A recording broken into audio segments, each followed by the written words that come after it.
What happens when a seasoned television host pushes too far and a member of the royal family reaches their breaking point? Today, we're diving into one of the most explosive daytime television moments ever captured, where years of media tension finally boiled over into an unforgettable confrontation that left everyone speechless. Make sure to hit that subscribe button and let me know in the comments what you think really triggered this whole situation, because what you're about to hear will shock you. Prince Harry walked onto the Tamron Hall show set with his usual composed demeanor, that familiar, slight smile playing across his face as he settled into the plush interview chair. The studio audience welcomed him with warm applause, and Tamron Hall greeted him with her characteristic enthusiasm, her voice carrying that practiced television warmth that had made her such a trusted name in daytime broadcasting.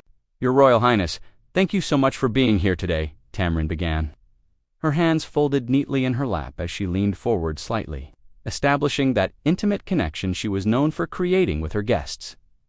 "I know our viewers are absolutely thrilled to hear from you, especially given everything that's been happening in your life recently." Harry nodded politely, his posture relaxed but alert. "Thank you for having me, Tamron. It's always a pleasure to speak with you and your audience." The opening minutes proceeded exactly as expected. Tamron guided the conversation through familiar territory, asking about Harry's charitable work, his recent projects, and his thoughts on various causes close to his heart. Harry responded with the practiced ease of someone who had given thousands of interviews, his answers thoughtful and measured, occasionally punctuated by that self-deprecating humor that had endeared him to millions around the world. "You've been incredibly vocal about mental health awareness," Tamron continued, her tone remaining supportive and encouraging. "Can you tell us about what inspired you to make this such a central focus of your advocacy work?" Harry's expression grew more serious, his voice taking on the passionate edge that always emerged when he discussed causes he truly cared about. "Mental health affects everyone, regardless of background or circumstances. I've seen firsthand how damaging it can be when people suffer in silence, when they feel they can't reach out for help because of stigma or shame." The conversation flowed naturally, and for nearly 20 minutes, everything seemed perfectly normal. The audience was engaged, Harry appeared comfortable, and Tamron was displaying the interviewing skills that had earned her such respect in the industry. But then, something shifted. It started subtly. Tamron's questions began taking on a slightly different tone, becoming more probing, more personal. "Speaking of suffering in silence," she said, her voice still maintaining that professional cadence, but with an underlying edge that hadn't been there before. "There's been a lot of speculation about your relationship with your family, particularly your father and your brother."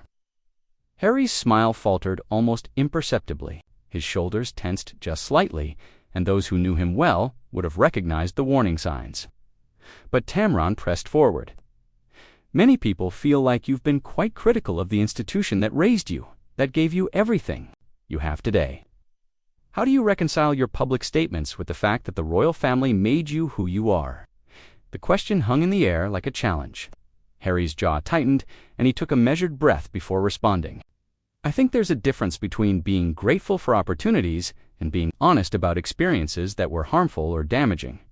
But Tamron wasn't satisfied with that response. She leaned in closer, her voice dropping to that conspiratorial tone that television hosts often used when they sensed they were on the verge of getting something explosive. "But don't you think there's a certain level of ingratitude in publicly airing what many would consider private family matters? After all, millions of people would give anything to have had the privileges you were born into."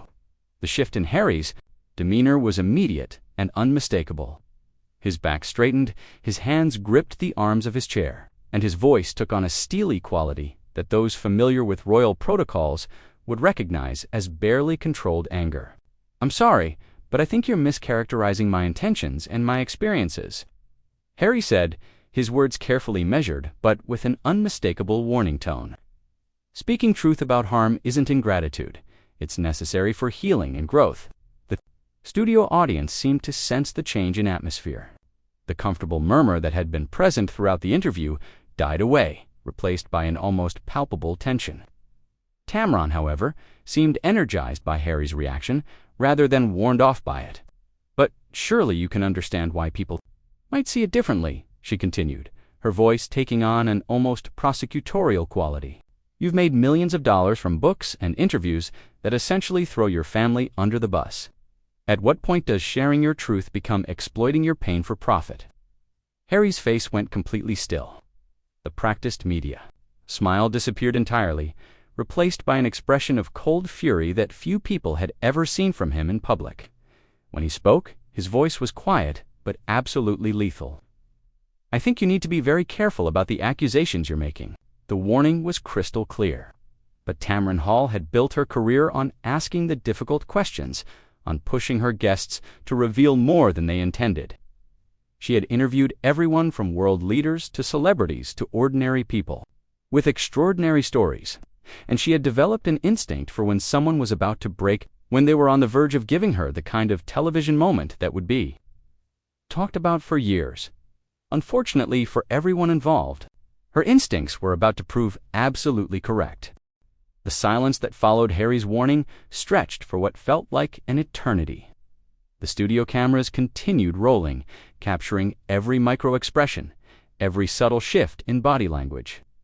Production assistants stood frozen at their positions, unsure whether they should intervene or let this train wreck continue to unfold in real time. Tamron Hall, to her credit, had never been one to back down from a challenge. She had spent years building her reputation on fearless journalism, on asking the questions that others wouldn't dare ask. But there was something in Harry's eyes at that moment, something that should have made her reconsider her approach. Instead, she doubled down. "I'm not making accusations, Your Highness," she said, her voice taking on that practiced innocence that skilled interviewers used when they knew they were pushing boundaries. "I'm simply asking questions that I think our viewers deserve to have answered. After all, you put yourself in the public eye by choosing to speak so openly about these private family matters." Harry's hands were now visibly gripping the chair, arms as knuckles white with tension. The public eye is not the same thing as being subjected to character assassination disguised as journalism. The words hit Tamron like a slap, but instead of retreating, she seemed to feed off the confrontation. Her own posture shifted, becoming more aggressive, more combative. Character assassination is a very strong accusation to make against someone who's simply doing their job. "Your job," Harry said, his voice rising slightly for the first time, "is supposed to be conducting interviews, not prosecuting your guests for choices you personally disagree with." The audience was completely silent now, watching this unprecedented exchange with a mixture of fascination and horror.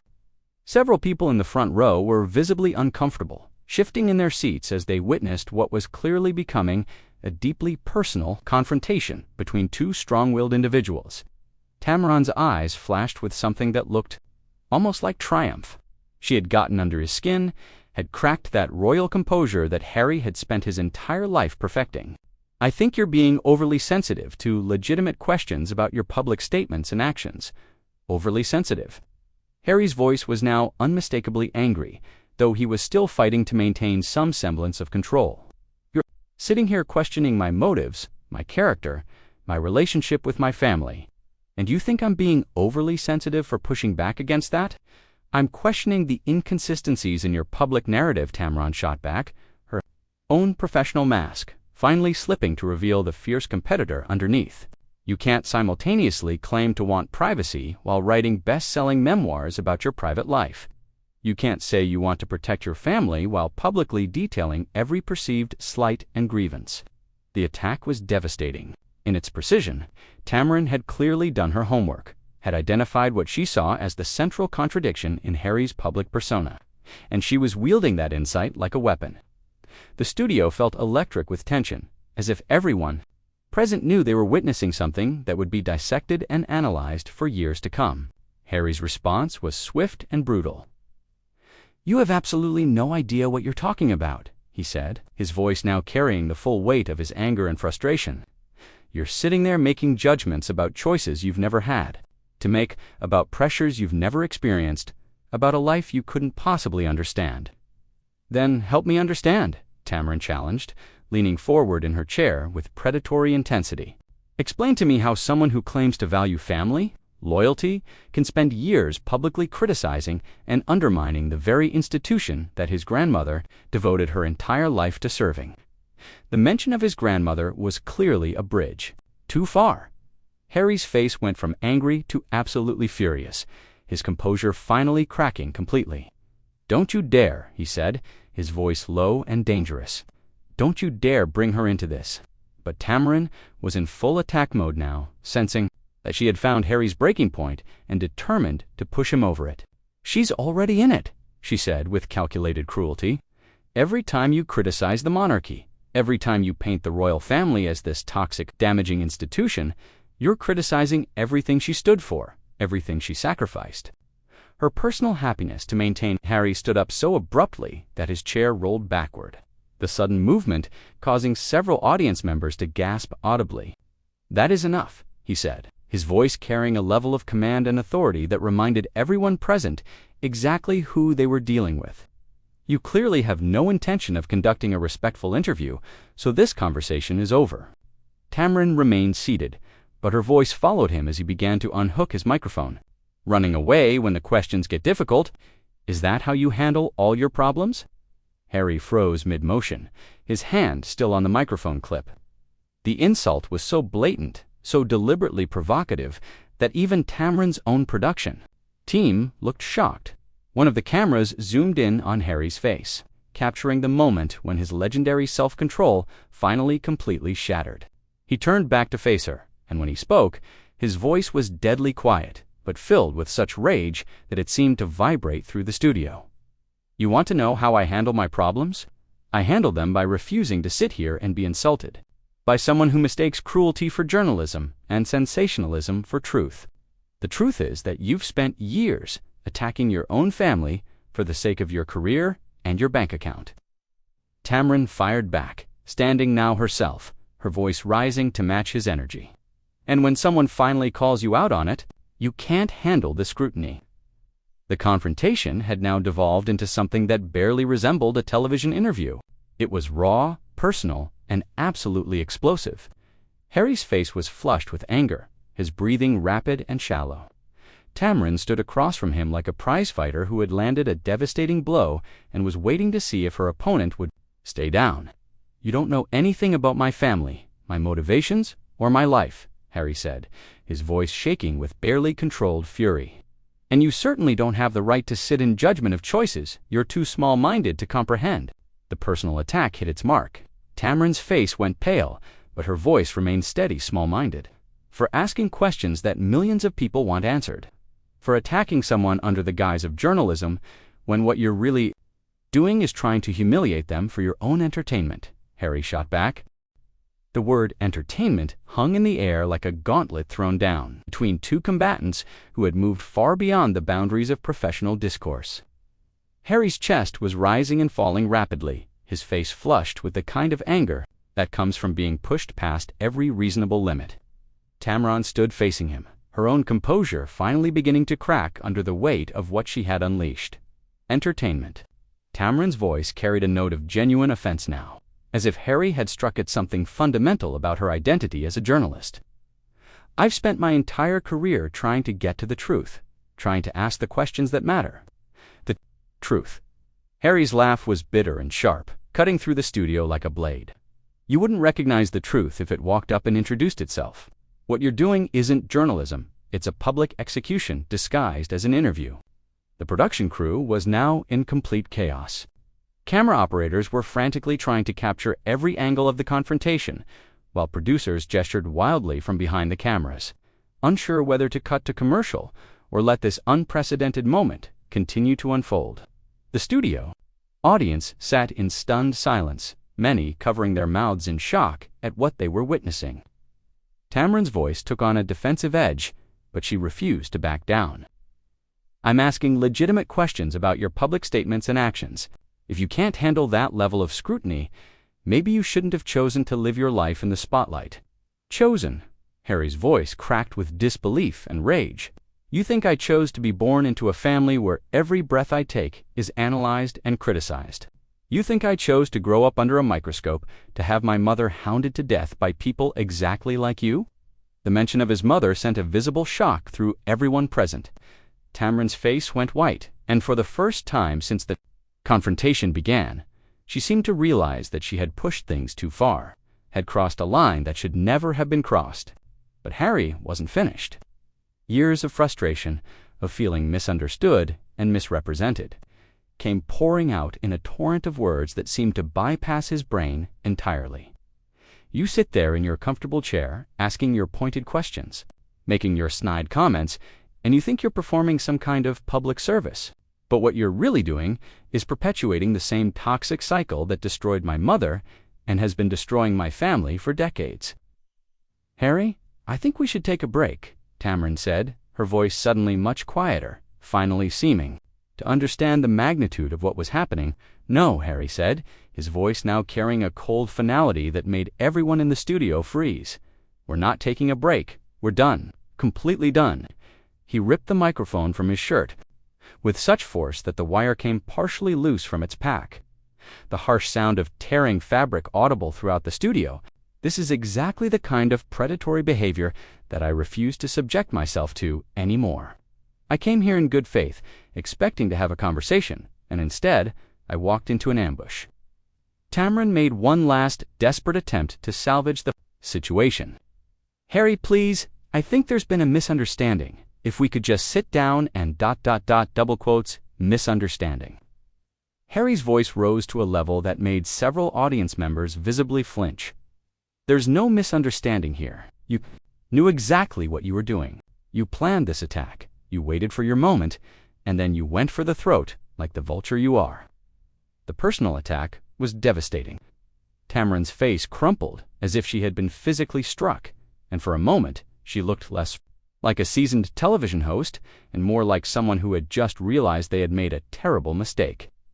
I was doing my job, she said weakly, but the fight had gone out of her voice. Your job, Harry said, now moving toward the edge of the set, is supposed to involve basic human decency and respect. But I suppose that's too much to ask from someone who's built their career on exploiting other people's pain. The studio erupted in chaos as Harry strode toward the exit. Production assistants scrambled to get out of his way, cameras swiveled to follow his movement, and several audience members stood up to get a better view of the unprecedented scene unfolding before them. Your Royal Highness, please, one of the producers called out, but Harry didn't even acknowledge the plea. Tamron, seemingly snapping back to reality, called after him. Harry, wait, let's talk about this, like adults. Harry stopped dead in his tracks and turned back to face her one final time. The look on his face was one of such pure contempt that several people in the studio audibly gasped. Adults, he said, his voice carrying across the entire studio with perfect clarity. Adults don't ambush their guests with character assassinations disguised as interviews. Adults don't exploit grief and trauma for ratings, and adults certainly don't hide behind the excuse of journalism when what they're really doing is public humiliation. I never intended, Tamron began, but Harry cut her off with a gesture that was both elegant and dismissive, a perfect example of the royal authority he's so rarely displayed in public. Your intentions are irrelevant, he said with ice-cold precision. Your actions speak for themselves, and your actions today were disgraceful. With that, he turned and walked off the set, his posture straight and dignified despite the chaos. Erupting around him, camera operators followed his exit, capturing every step of his departure as he moved through the studio corridors and disappeared from view. The studio fell into a stunned silence that seemed to stretch on forever. Tamron stood frozen in place, looking as if she couldn't quite believe what had just happened. The audience sat in complete shock, many of them still processing the fact that they had just witnessed a member of the British royal family storm off a television set in one of the most dramatic confrontations in daytime television history. Finally, Tamron seemed to remember where she was and what she was supposed to be doing. She turned to face the camera, her usual composure completely shattered, her voice shaky and uncertain. We're going to take a commercial break, she managed to say, her words barely audible over the chaos of the production crew scrambling to figure out what to do next. As the studio lights dimmed and the cameras stopped rolling, the magnitude of what had just occurred began to sink in for everyone present. What had started as a routine celebrity interview had devolved into one of the most explosive confrontations ever captured on daytime television. A moment that would be replayed, analyzed, and debated for years to come. The confrontation had revealed something raw and honest about both participants, stripping away the careful media personas to expose the real people underneath. For Harry, it had been a moment of absolute authenticity, a refusal to accept treatment that he found fundamentally disrespectful. For Tamron, it had been a stark reminder that even the most experienced journalists can push too far, can mistake aggression for insight and controversy for truth. That's the story of one of the most shocking moments in recent television history, a confrontation that nobody saw coming and that changed everything for everyone involved. What do you think really triggered Harry's explosive reaction? Was it the questions about his family, the challenge to his motives, or something deeper that had been building for years? Let me know in the comments below, and don't forget to subscribe for more incredible stories like this one.